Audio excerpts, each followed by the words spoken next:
Chers frères et sœurs, fidèles téléspectateurs de la Glory Crash Channel, je suis heureux de vous retrouver. Nous allons nous exhorter aujourd'hui sur un thème que vous avez bien voulu qu'on remette sur le plateau. Vous êtes le chef-d'œuvre de Dieu. Vous êtes le chef-d'œuvre de Dieu. Trop de gens déprécient leurs actions et portent un regard négatif sur eux-mêmes. Mais la parole de Dieu nous dit que nous sommes des créatures merveilleuses. Notre caractère, notre taille, nos talents, nous sommes tels que Dieu nous a formés, un chef-d'œuvre. Dieu est un artiste extraordinaire qui réalise lui aussi des chefs-d'œuvre, des pièces uniques de vie. Vous êtes l'une de ses œuvres. Nous y reviendrons tout à l'heure, le temps du générique.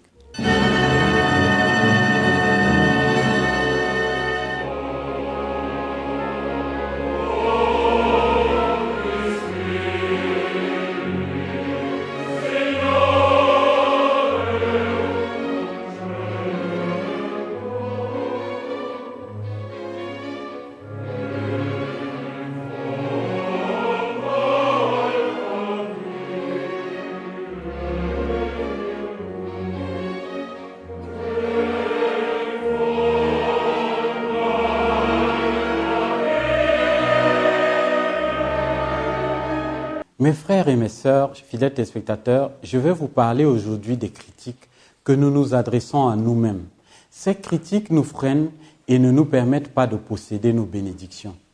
Je te loue de ce que je suis une créature si merveilleuse. Tes œuvres sont admirables et mon âme le reconnaît bien.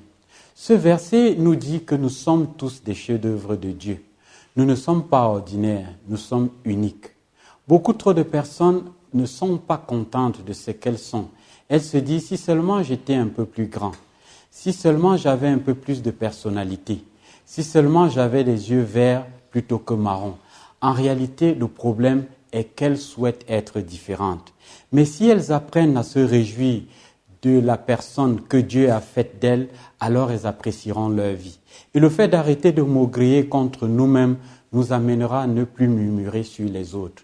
Quand Dieu nous a créés, il a employé les grands moyens pour faire de nous ce que nous sommes, notre personnalité, notre nez, la couleur de nos yeux ou de notre peau, nos compétences. Dieu a entièrement conçu notre personne et nous ne devons nous voir comme des êtres uniques et originaux, comme des chefs-d'œuvre de Dieu. Chacun de nous, nous sommes des créatures glorieuses de Dieu sur terre. Mes frères et sœurs, fidèles téléspectateurs, il faut arrêter de nourrir de fausses pensées à son égard. Arrêtez de ruminer sans cesse ces pensées erronées à l'encontre de vous-même. Avoir plus de talent, être plus grand, imiter ce que votre voisin réussit à faire, devenir aussi belle qu'un mannequin de défilé. Vous êtes tel que vous avez besoin d'être pour vivre votre vie. Dieu ne vous donne pas de superflu, mais il ne vous prive pas non plus de talent. Ne perdez pas votre temps avec ces pensées négatives. Dieu vous a donné le nécessaire pour accomplir votre destinée. Combien d'entre nous passent leur temps à se plaindre, à ne pas se satisfaire de ce qu'ils sont? Mais quand Dieu nous a façonnés, il ne s'est pas trompé. C'est lui qui nous a fait tels que nous sommes. Ne soyez pas toujours envieux des autres, être plus grand, avoir plus de cheveux, avoir une autre personnalité. Si Dieu l'avait voulu, il vous aurait fait plus grand, avec plus de cheveux ou avec plus de caractère. La société est telle que nous désirons toujours être différents de ce que nous sommes. Ceux qui sont noirs veulent devenir bruns et les bruns veulent devenir métis. Mais nous devons nous accepter tel que Dieu nous a fait. Il est le plus talentueux des peintres. Non seulement il vous a façonné, mais en plus il a mis son souffle de vie en vous avec amour. Voilà quelque chose de formidable. Se rendre compte de toutes les richesses que Dieu a mises en nous lorsqu'il nous a créés. Je vous le répète, nous sommes des chefs-d'œuvre de Dieu. Finalement, quand on veut modifier quelque chose dans notre apparence ou dans notre caractère, on estime que Dieu n'est pas le meilleur et que nous sommes plus talentueux que lui, car on cherche à transformer son œuvre. Chers frères et sœurs, notre valeur vient de Dieu. Je l'avais déjà dit dans le cadre de cette émission, permettez-moi d'y revenir. Vous avez reçu sa marque de fabrique. Sur des vêtements, nous pouvons lire « Made in USA » ou « Made in China ». Mais lorsque nous regardons à nous-mêmes, nous pouvons lire « made by God, créé par Dieu. Chaque matin en vous levant, vous devez apprendre à vous dire, je porte le toucher de Dieu sur tout mon être, ma façon de marcher, ma personnalité, mes compétences. Je suis un chef-d'œuvre de Dieu. Arrêtez de dire que vous n'êtes pas assez attirant, que vous êtes trop lent. Vous critiquez l'œuvre de Dieu. Certains n'ont pas la paix intérieure. Ils sourient, mais en eux-mêmes, ils nourrissent en permanence des pensées négatives à leur encontre. Réfléchissez vos pensées. Soyez positifs. Ne laissez pas votre bouche prononcer des mots négatifs contre vous-même. Arrêtez de vous accuser ou de vous diminuer. Combien de fois nous proclamons de l'autocondamnation? Dites plutôt, je suis un chef-d'œuvre de Dieu, un être unique, une création de Dieu. Le fait de prononcer ou de ressasser des paroles négatives sur vous-même vous lie à ces paroles qui ne sont que le fruit de cet esprit de négativité et de condamnation qui exerce un pouvoir sur vous. Vous ne pouvez pas cultiver de mauvaises pensées et vous attendre à ce que votre foi agisse correctement. Tant que vous aurez des pensées négatives, votre foi agira, mais dans la mauvaise direction. Elles prendront de plus en plus d'ampleur, sauf si vous décidez de nourrir votre esprit avec de bonnes pensées. Pour cela, apprenez à voir les bonnes choses. Je ne suis peut-être pas rapide, mais je suis bien organisé. Je ne suis peut-être pas le plus talentueux, mais je suis serviable et disponible. Souvent, nous occultons ce qu'il y a de bon en nous. Mais si nous les reconnaissons, si nous les mettons en évidence, alors les bonnes choses que Dieu a mises en nous vont croître dans votre vie. Regardons à ce qu'il y a de bon en nous, plutôt que de nous dévaloriser en nous comparant aux autres. À force de voir le négatif en nous, cela nous décourage et nous enlève même notre personnalité. Cela empêche notre épanouissement et nous amène à vivre des complexes d'infériorité. Vous savez, je vais vous raconter une histoire personnelle. Lorsque j'étais tout jeune, tout le monde se moquait de ma dentition.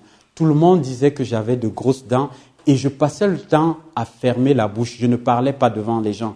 Mais petit à petit, j'ai compris que ça faisait partie de mon charme. Et désormais, je ris, j'ouvre ma bouche et je n'ai pas d'inquiétude. J'aime la manière dont David exprime cette beauté de la création. Tu as fait de moi une créature si merveilleuse. Et j'aimerais que vous vous appropriez cette parole. Vous êtes des personnes extrêmement précieuses. Vous êtes uniques. Ne perdez pas votre temps à chercher à être différent, mais acceptez-vous tel que vous êtes. N'oubliez pas que vous êtes un chef-d'œuvre de Dieu. Et lorsque vous aurez accepté que vous êtes une créature merveilleuse, vous prendrez alors conscience de vos talents exceptionnels et de vos grandes capacités. Soyez vigilants. Il y a une chose qui est absolument certaine. L'ennemi ne veut pas que vous vous sentiez bien dans votre peau. Vous pouvez faire 1000 bonnes choses et une seule qui ne vous plaît pas. C'est celle-là que vous allez retenir et ressasser. Elle va prendre le dessus dans votre esprit. Chaque matin, nous devions nous dire en nous regardant dans le miroir, « Bonjour créature si merveilleuse ». Mes amis, il faut également prendre conscience de nos capacités. C'est l'histoire d'un homme qui est mort dans une extrême pauvreté. Il vivait dans la rue. Lors de ses obsèques, sa famille put récupérer un objet qui lui appartenait, un tableau. Par curiosité, elle le fit expertiser. Elle apprit que ce tableau datait du XVIIIe siècle et que son auteur était très connu. Elle le vendit alors aux enchères et récolta la coquette somme de 3 millions d'euros. Cet homme pensait ne rien posséder alors qu'il avait entre ses mains un tableau hors de prix. Et je pense que bien souvent nous sommes comme cette personne. Nous croyons ne rien posséder de bon, n'avoir aucune capacité, aucune compétence et nous ignorons la valeur de ce que Dieu a placé dans notre vie. Nous ignorons la valeur de la personne que Dieu a fait de nous. Nous avons de la valeur aux yeux de Dieu. Comme Moïse, nous avons le bâton de Dieu dans notre main. Comme les disciples, nous avons 5 pains et 2 poissons. Et comme la veuve, nous avons un vase d'huile chez nous. Si seulement nous reconnaissions la valeur que nous avons, nous arrêtions de répéter sans cesse « Je suis si ordinaire, je n'ai pas de talent ». Nous sommes des créatures formidables. Commencez dès aujourd'hui à réorienter votre pensée dans la bonne direction. Ne vous focalisez pas sur ce qui ne va pas, sur les erreurs que vous avez commises, les opportunités que vous avez manquées, mais allez de l'avant. en vous appuyant sur ce qui est bien, en regardant à la valeur que vous avez aux yeux de Dieu. Mes frères et mes sœurs, il faut aussi apprendre à se féliciter. Il est intéressant de regarder au récit de la création. Dieu dit que la lumière soit, et la lumière fut, et il trouva cela bon. Puis Dieu a séparé les eaux de la terre, et il a trouvé cela bon. Nous pouvons noter qu'à chaque fois que Dieu faisait quelque chose de bon, il se félicitait. Nous aussi, nous devons faire la même chose. Quand vous passez du temps à faire quelque chose que vous y investissez personnellement, prenez le temps d'apprécier ce que vous avez réalisé et soyez-en fiers. Il existe des personnes qui sont trop dures avec elles-mêmes. Elles n'apprécient jamais ce qu'elles font elles-mêmes. Si elles donnent le meilleur d'elles-mêmes, qu'elles s'appliquent, ces personnes disent toujours « ce n'est pas assez ».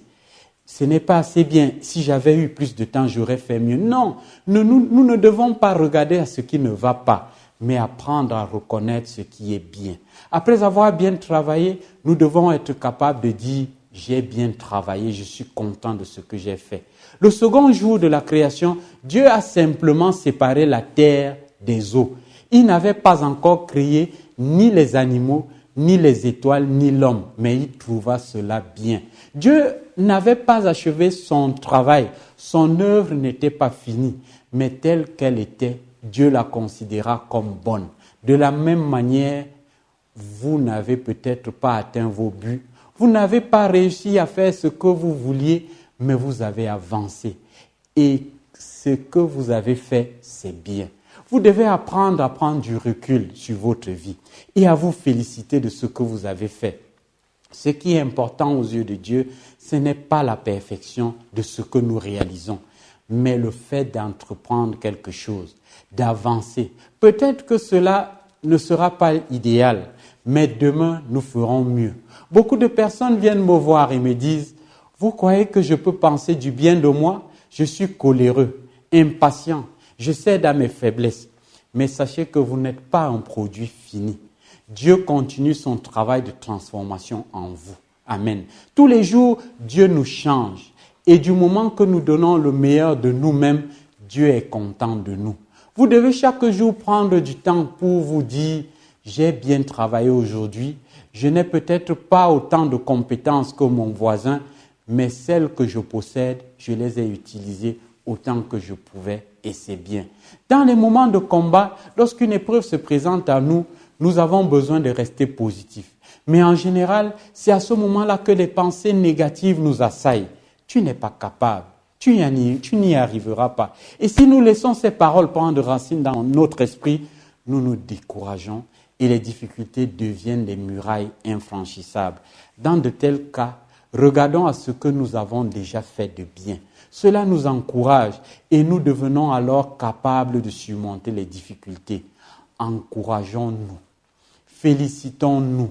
En fin de journée, plutôt que de considérer ce que nous n'avons pas bien fait et de nous apitoyer jusqu'au découragement, nous devons nous remémorer ce que nous avons fait correctement et dire « ça c'est bon ». Par exemple, je me suis énervé au volant de ma voiture. Mais j'ai eu le temps d'aller voir mes voisins pour passer un bon moment avec eux. Nous sommes très critiques vis-à-vis de notre personne. Nous accordons plus de crédit aux reproches que nous faisons à nous-mêmes qu'aux compliments que nous font les gens qui nous entourent. Bien souvent, c'est nous seuls qui nous condamnons. Cela nous décourage et c'est malsain pour notre santé spirituelle. Le fait de s'approuver est important pour notre équilibre. Faire de son mieux, voilà ce qui est important. Trop souvent, nous cherchons l'approbation des personnes pour nous sentir bien. On recherche les compliments, les félicitations et cela nous rassure. Mais le plus important, mes frères et mes sœurs, c'est l'approbation de Dieu. Si nous dépendons des compliments extérieurs pour nous sentir bien, cela signifie que notre vie est aussi faible qu'un roseau. Sans ces félicitations, nous sommes tristes. Vivre de cette manière implique que nous sacrifions ce que nous sommes réellement afin de faire plaisir aux autres et en cherchant à trop plaire aux gens. Je finis par ne plus être agréable à Dieu. Ne vous souciez pas de l'opinion de la foule, mais recherchez l'assentiment de Dieu. Soyez celui qu'il veut que vous soyez. Ce qui doit compter le plus à mes yeux, c'est de faire de mon mieux avec ce que Dieu m'a donné et non pas ce que pensent les gens de moi. Notre attitude doit refléter ce que nous sommes, une créature merveilleuse, un chef-d'œuvre de Dieu. Nous sommes tous beaux et belles au nom de Jésus. Que le Seigneur vous bénisse. Chers frères et sœurs, fidèles téléspectateurs de la Glorica Channel, si vous avez aimé cette exhortation, si vous voulez en savoir davantage, vous voulez un conseil ou si vous voulez rencontrer notre pasteur, nous sommes à Yaoundé, au quartier Mvogada, Carrefour Isakam. Soyez bénis.